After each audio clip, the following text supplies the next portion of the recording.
nag-abort hindi dahil may nawala, hindi dahil may nasira. Sa una, tiyara sa sabi. Tamis ng salita, makita ba naman?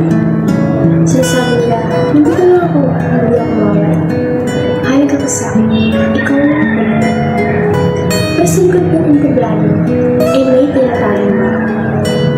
Habang tayo nagtitiis sa kapos, sila nagpapakasasa at tila parang walang nakatapos. Ngunit kahit butas man ang aking bisa, ikaw pa rin ang naniniipag ko sa akin. Hindi na ako anak ni Hennessy, sa isang honeymoon, nagmumukha ko na isa. Hindi ko alintana kahit may pagalitan ng mama. Basta, ikaw ang aking kasama. Pinipili kong maliwanag. Kahit minsan, ito'y hindi tumas na itinapagod.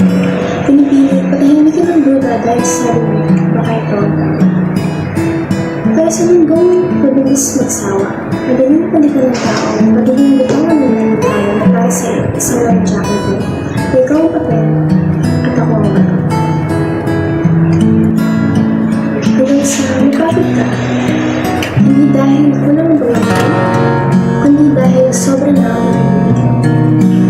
Hanggang sa mapansin mo, ikaw na lang ang nagbubuhat mo ko. Ikaw na lang ang nagtatahin ng puno habang sila ang panting-kampante. Tila ang may gatas kasulan, para ang lakas mo ba? At doon ka napapaisip kung may babalik mo. May babalik pa ba ang tiwalang nabutas na parang libat? Ang pag-asang pinakuluan sa sariling mantika, ang pusong ibigay mo ng buong buo pero bilis nila mawasak pagkat.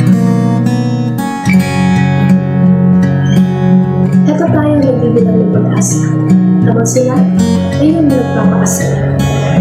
Tayo ang nagtitiis at nananahimik dahil baka lang tayo marami. Pero hanggang kailan tayo magbibilang na? Hanggang kailan natin tatawagin pag-ibig ang relasyong nilulunod tayo sa pangako pero hindi mas sa katotohanan.